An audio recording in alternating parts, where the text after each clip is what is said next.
আমার মনে হলো যে তিনি যেমন কবি নজরুলের বিদ্রোহের কবি রুহের কবি নজরুলের পঙ্ক্তিগুলো উচ্চারণ করছিলেন, ঠিক সেই মুহূর্তে আমি স্থির করলাম, পাগল ছন্দ আমি আপনার তালে নেচে যাই, আমি মুক্ত জীবন আনন্দ।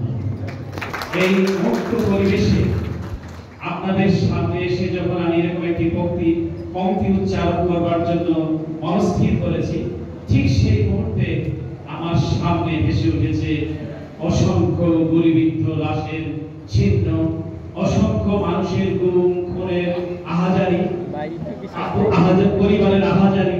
তখন আমার আবার বলতে ইচ্ছে করছে, মহাবিদ্রোহীর অনক্লান্ত আমি সেই দিন হব শান্ত, যবে উৎপীড়িতের ক্রন্দন রোল আকাশে বাতাসে ধরিবে না, ফ্যাসিস্ট হাসিনার খড়গ কৃপান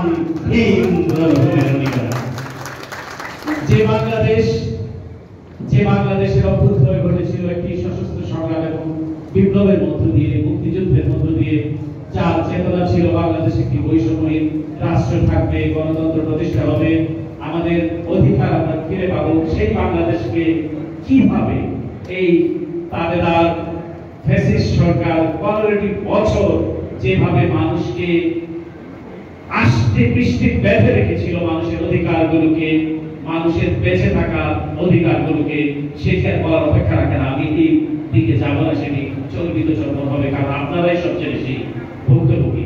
অনেকে বলছিলেন যে আমরা যারা বাইরে থেকে কাজ করার সুযোগ হয়েছে, আমি কালকেও বলেছি যে আমরা কিন্তু একটা সুবিধাজনক স্থান থেকে কথা বলেছি, অর্থাৎ আমার ব্যক্তিগত নিরাপত্তাটা কিন্তু সেখানে হুমকির মধ্যে ছিল না, যদিও আমাদের পরিবারের হুমকির মধ্যে ছিল, আমি পরিবারের বিষয়টি সামনে আনতে চাই না।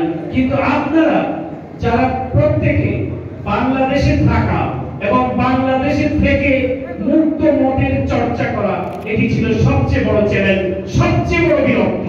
এই বিরক্ত যারা দেখিয়েছে তারাই বীরশ্রেষ্ঠ আমি মনে করি, এবং এই বিরক্ত দেখাতে গিয়ে যাদের বুকের তাজা রক্তে রঞ্জিত হয়েছে তারাই হচ্ছে সবচেয়ে বড় বীরশ্রেষ্ঠ, এবং তারা তাদের আজকের এই দিনে তাদের জন্য আমি মহান আল্লাহ রাব্বুল আলামিনের দরবারে শহীদি যাতে মর্যাদা দান করেন সেটি প্রার্থনা করছি। বাংলাদেশের 15 বছরের যে শাসন, 15 বছরের যে শোষণ, এটি কিন্তু একদিনে অর্জিত হয়নি। এই যে অর্জন, এটি একটি দীর্ঘ সংগ্রামের ফসল। বাংলাদেশে অসংখ্য মানুষ গুম হয়েছে, খুন হয়েছে, রাতের আধারে তুলে নেওয়া হয়েছে, এবং বাংলাদেশের মানুষকে প্রতিনিয়ত একটি ভয়ের মধ্যে, একটি ভীতির সংস্কৃতি চালু করা হয়েছিল। প্রতিনিয়ত মানুষ আটকে উঠতো, এই বুঝি কোনো মাইক্রোবাস আমাকে ফলো করছে, হয়তো আমাকে ইলিয়াস আলীর ভাগ্য বরণ করতে হতে পারে। এরকম একটি ভীতিকর পরিস্থিতির মধ্য দিয়ে প্রতিটি মানুষকে জীবনযাপন করতে হয়েছে। কিন্তু সবশেষের সফলতা যেটি, সেটিও আমাদেরকে অত্যন্ত শ্রদ্ধার চোখে দেখতে হবে, স্মরণ করতে হবে। প্রায় হাজারো ছাত্র, যাদের বিরুদ্ধে কোনো মামলা ছিল না, যারা কোনো রাজনৈতিক দলের কর্মী নয়, কেবল তারা চেয়েছিল একটি সাধারণ অধিকার। এই অধিকার চাইতে গিয়ে শেখ হাসিনার যে দেখা মাত্র গুলির নির্দেশ দিয়ে 1000-এরও বেশি ছাত্রের জীবন কেড়ে নেওয়া হয়েছে। আমরা হয়তো সেখানে এখন হয়তো একটু আনন্দ উল্লাস করছি, আমরা হয়তো তৃপ্তির প্রকাশ করছি, কিন্তু একবার ভাবুন ওই পরিবারের কথা, যে যার গেছে সে যাতে না হয়, স্বৈরাচারের প্রেতাত্মারা, ফ্যাসিস্টের দোসররা কোন ধরনের আবরণে আপনাদের মধ্যে যাতে মিশে যেতে না পারে।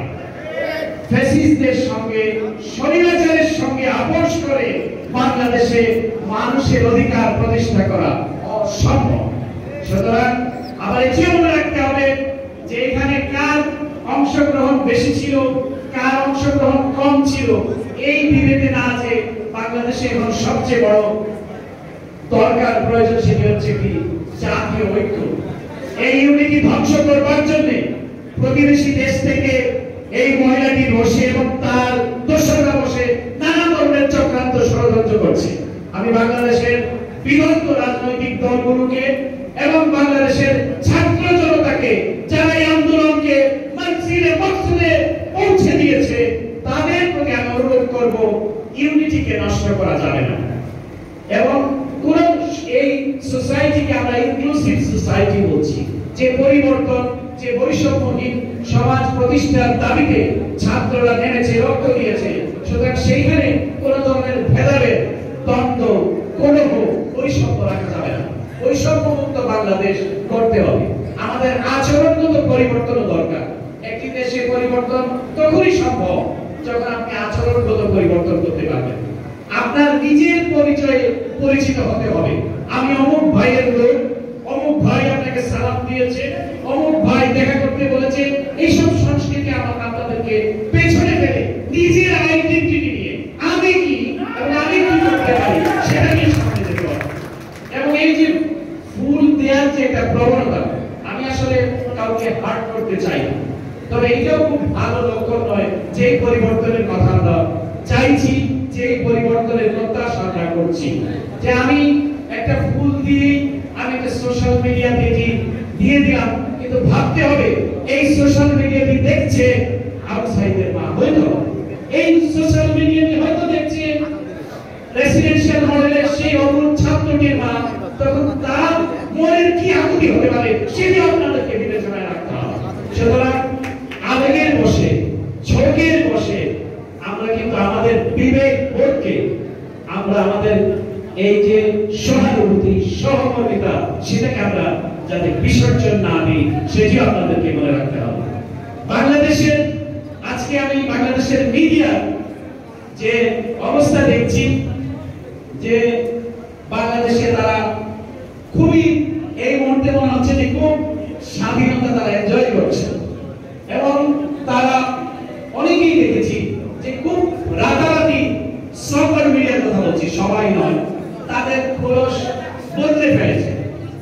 তবে আমি পজিটিভলি ভাবে নিতে চাই, আমি কোন মিডিয়ার বন্ধের বিপক্ষে নই, কারণ আমি মুক্তমতে বিশ্বাস করি। আমি চাই প্রতিটি মিডিয়া, ইলেকট্রনিক হোক অথবা প্রিন্ট হোক, তারা তাদের স্বমহিমায় প্রতিষ্ঠিত হবে পেশাদারিত্বের ভিত্তিতে।